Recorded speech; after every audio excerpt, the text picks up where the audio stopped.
Global માર્કેટ્સની update સાથે જોડાયા છે સહયોગી નીરજ કંસારા. Neeraj, good morning. એકવાર ફરી નેગેટિવ સેટઅપ બનતું જોઈ રહ્યા છે, પરંતુ શું અપડેટ આવતી દેખાડી રહી છે વૈશ્વિક બજારો તરફથી?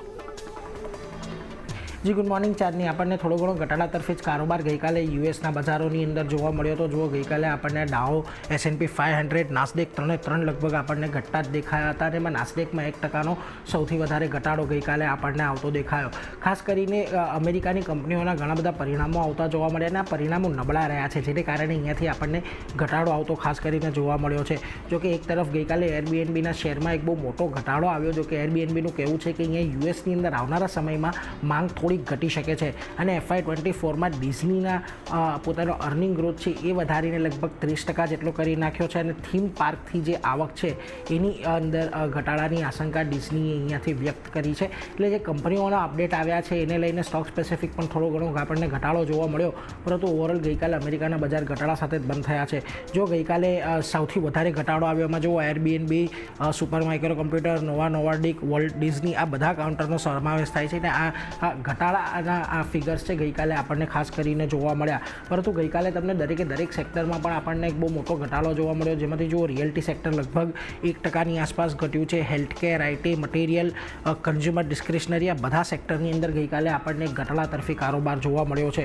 બીજી તરફ તમને ક્રૂડ તરફથી ફરી પાછા એક વખત વધારાના સંકેતો મળી રહ્યા છે. ગઈકાલે એક જ દિવસમાં આપણને ક્રૂડના જે ભાવ છે એની અંદર લગભગ 3% ઉછાળો આપણને આવતો જોવા મળ્યો. અને જુઓ, આજે બ્રેન્ટના ભાવ આપણને $78 પાર નીકળતા દેખાયા છે અને WTI ક્રૂડમાં પણ 75 પારનો કારોબાર આજના દિવસે દેખાઈ રહ્યો છે.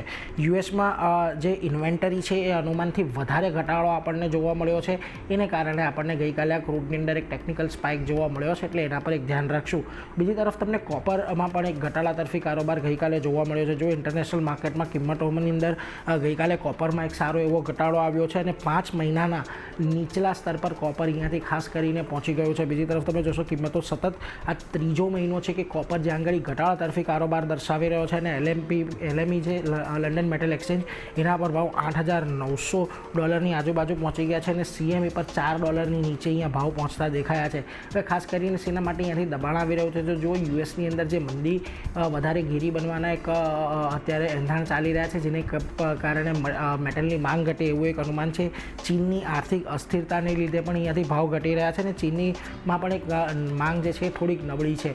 પરંતુ આ બધાની વચ્ચે આજે જુઓ તમને એશિયાના બજારો પણ થોડા ઘણા ઘટાડા તરફી જ કારોબાર દર્શાવી રહ્યા છે. નિક્કેઈ, શાંઘાઈ, હેંગસેંગ આ બધામાં આજે એક તમને દબાણ તરફી કારોબાર જોવા મળી રહ્યો છે. નિક્કેઈમાં ફરી આજે આપણને થોડુંક નીચલા સ્તરેથી રિકવરી આવી છે, પરંતુ અહીંયા ઘટાડો જોવા મળી રહ્યો છે. આવું બીજી તરફ તમને કોરિયા, તાઇવાન અને સ્ટ્રેટ ટાઇમ્સની અંદર પણ જો થોડોક મિશ્ર કારોબાર છે. સ્ટ્રેટ ટાઇમ્સ થોડુંક પોઝિટિવ છે, બાકી તાઇવાન અને કોરિયાના બજારોમાં પણ આજે સારો એવો ઘટાડો છે. પરંતુ આ બધાની વચ્ચે આજે ગિફ્ટ નિફ્ટી જોઈ લો. ગઈકાલે આપણને જે નિફ્ટી ફ્યુચર્સનું ક્લોઝિંગ છે 24,373 પર જોવા મળ્યું હતું. અત્યારે 24,188નું ગિફ્ટ નિફ્ટી સંકેત આપી રહ્યું છે, એટલે લગભગ 200 પોઈન્ટ, 185 પોઈન્ટ જેટલા ઘટાડાના સંકેતો છે.